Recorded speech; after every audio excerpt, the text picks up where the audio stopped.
I am Reverend Father Dr. Jude Ezeanokwasa, Esquire. So currently, I am the acting dean of the Faculty of Law, Nnamdi Azikiwe University. And by God's grace, I have a PhD in civil law. And I also hold a PhD in canon law. So at the same time, I'm a judge of the Oka Ecclesiastical Tribunal and also a judge of the Metropolitan Tribunal of Archdiocese of Miami, Florida, USA. So I am here, St. Anthony's Parish, as a resident priest while I cover my runs at the university. At the same time, I'm the diocesan chaplain of the laity organization of our laity council, Oka Diocese. I think that's okay. I think that suffices for what I can say about me. Seeing you're a legal person, so I get you.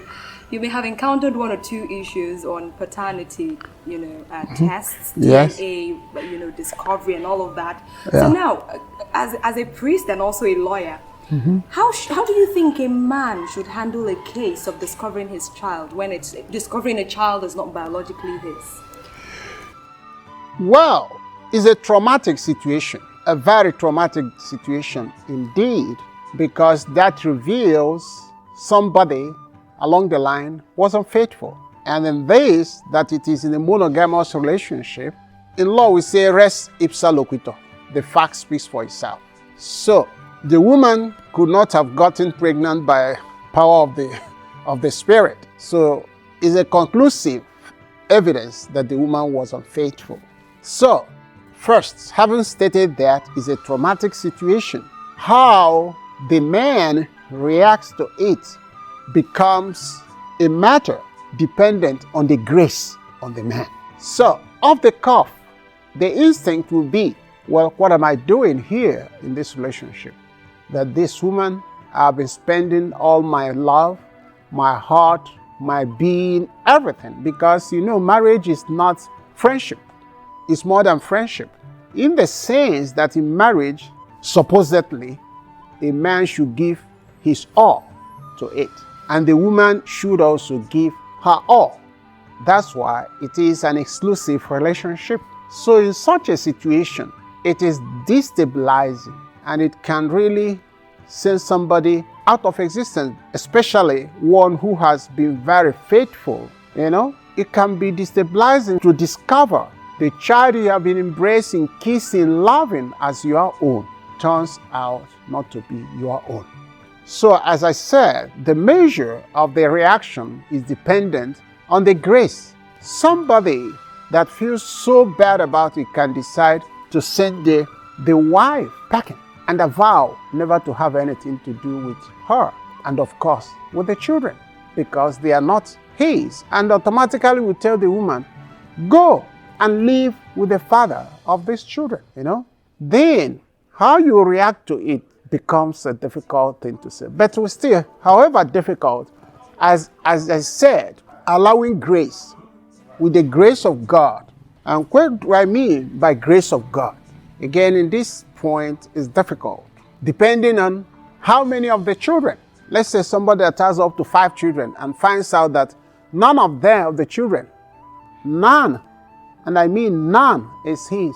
What do you do? There are many species of reactions, but what I will try to do is to kind of analyze the dynamics in the situation. First, the dynamics of the situation, is the man okay? Because we have it in the culture and everything. There are situations where a man will discover that he is not okay in terms of fertility. He has fertility issues, and there could be arrangements. And in that case, if there is such an arrangement, the man may not frown so much because the woman was like, okay, I knew about it. It won't be that a problem, Again, that's where the man was aware. In that case, in law, we say voluntary non-fit injuria. That is, he was aware of it, so he can't really claim any trauma. Good. Then if the man knew he was not okay, then the woman did that. A kind of being prudent, in quotes. The reaction of the man will not be that so revolting. Yeah, because at the end of the day, they could sit down to judge up in parlance, you say just to discuss about what has happened. Yeah, because the woman could really look at me in the eye and say, why this? Especially if the paternity test was not something the man initiated, but occurred accidentally. What do I mean, accidentally? Maybe the child has a cause to travel abroad at the embassy for visa because of these fraudulent issues about child kidnapping and all that. So the embassy can decide, you know what, we're going to do a paternity test. In which case, it comes out actually the man is not. So in that case, it might not be so revolting when the man knows his fertility status. The woman could just come in and say, yes, but I did it to save your face and save our face. But the last we went for fertility, the result. Should I have left you or should I have? So we just try to manage the situation. That becomes a kind of the wife preemptively being smart. So that when we are talking of that, we have to put each category of case in its perspective. Then from there, we look at the reaction. But where it comes, that the issue of that mixed up in the fertility institute or paternity of status is mere situation of waywardness, whereby the family has about 5 children. Then you see with the paternity test, you see 4 belong to the man. 1 does not belong to the man. And that's where it could be very revolting. So the man can swear never to have anything with that man. And when we come, you see that emotionally, seeing that child that is from elsewhere, the man will never, it could be very revolting. Reasons. He's okay as a man, so why go out? Because the question to the wife, why? So that becomes a case of clear-cut waywardness, and that becomes a big issue. But in that situation, see, we have given categories of cases and reactions thereto. In such a case, a difficult case, in law we say quid casu. What will the man do? It becomes the issue of grace. And it takes special grace for the man to forgive. That's where the grace of God comes, forgiveness. It's not impossible, but it's difficult. In cultures, it's difficult. But the grace of God, a man can forgive the wife and raise the child. But then it's not commonplace. And in most cases, that will be the end of that marriage. Mm-hmm. But is there an ideal thing to do? Say, these are the things that if anybody who's watching this eventually, I hope it doesn't happen, but finds themselves in this situation, are there, step by, as traumatic as it is, are there ideal situations or ideal, things to do? Is that being illegal? Something as a Christian, what do you now do when you find out? Should you really give into the whole, trauma, or are there things that the church, like I mentioned earlier, you see, advises one to do? That's why I say the grace of God. Genuine love forgives multitude of what? Sins. And it's not an easy love this time, but it's not impossible. He can just say, you know what, you have done this, I still love you. In spite of that, the man can even go forward and say, you know what, don't even tell me the man responsible. I don't want to know, but I forgive you. I forgive you. Let us leave our marriage. Because that alone, now we are now talking of Catholics, that alone does not make a marriage invalid. That singular fact, because the next thing is, now I'm a canonist, one will say, can that ground annulment? And I say, no, that cannot ground annulment. Let's say you kick her out just for that and come to the tribunal. You want to annul the marriage. No, that in itself, singular fact, cannot ground annulment. So that if you kick your wife out because, yes, she was an adulteress, she was wayward and had a baby, it's not in doubt. As I say, the fact speaks for itself. The evidence is there. But that is not itself give you annulment. Because the fact, yes, she was adulterous, it could have been by accident. An accident occurring by circumstance. We are weak. That's why we say in the Father Jesus said, let us not fall into temptation. That's what we pray. Because he tells us to pray, let us not fall into temptation because we are weak. So it could be this is a virtuous woman all the while. But there is this circumstance that led her into it. And in that one circumstance, she was pregnant and decided not to abort the baby. Well, yes, I won't tell my husband. I know what it is, but let's what has happened be. But I will not go take on the extra guilt of abortion. So in that case, the grace the man can still, and it's recommended, forgive. And that can turn the marriage very back. What do I mean? That the woman can even, that forgiveness can even turn her around if she was not that. So it becomes even a singular, very remarkable, virtuous act, because the world will be expecting her or him to kick her out. And she said, no, I will not. She's my wife. I wedded with her. She remains my wife. That she erred in this way, fine. And he can go on and adopt the child legally, and becomes, well, there's no, when that has happened, he can take extra step, adopt the child. He was born by my wife, and the marriage will move on, fine. Is there a moral stance to, the man who has found out that this child is not mine and decides to send even the child away? Should the child ever bear the brunt of this, punishment? Well, sending the child away, no, you can't send the child away. Yes, it's not his, but morally, again, the man will be bearing another moral burden. Where do you send the child?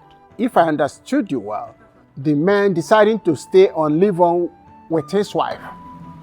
Maybe not with the wife, just making sure that the child is punished. In some cases, some of these people accept the child and chase the wife. But there are cases where they ask the woman to take the child to wherever she got the child from. Yeah, that is a kind of natural, instinctive way. So it will be abnormal to turn around, either you accept the wife and kick away the child. That will be very immoral. It's unconscionable. That will be unconscionable. Why blame the child? The child was not responsible for his coming into this world. So that will be misplaced anger. So finally, because you mentioned accidentally, falling into this adulterous situation. But some women have tagged, voluntary paternity tests. We've had cases where, because of the trend, men are taking their children to hospitals to find out for real if they are theirs. Yeah. Now, in cases like this, some women have tagged it lack of trust. What do you say about this? Obviously, it is lack of trust. It is clear, because something must have given rise to it. Either the woman is now making some slippery movements, or here and there, to the fact that the man is no more certain, or it becomes a man again, might not have a cause, because I know what the American President Ronald Reagan has said.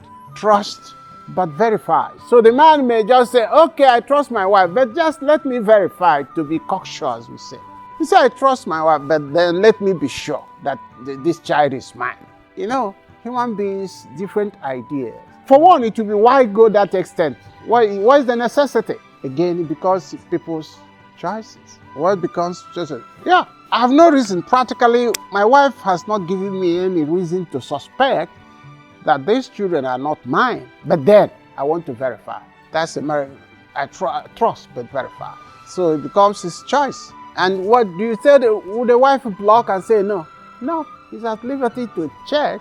So it's all a matter of, let us try to be married faithfulness, so that if you are faithful, the husband say, I want to check let's go together. Or you can check them every month. But when he has tried and see that, fine. Again, he bonds together, because a woman that has no skeleton in the cupboard will be very pleased. Please check. Yes, trust and verify. Now you have verified. I think it's P2B now that is saying go and verify.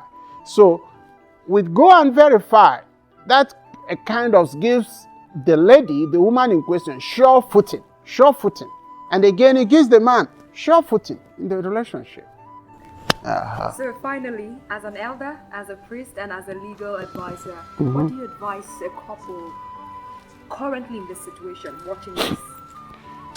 All I advise is for people to be faithful. That's the summary of it all. Man, the irony of it in all this is that because the paternity test is all pointing to women, to find a woman that is wayward.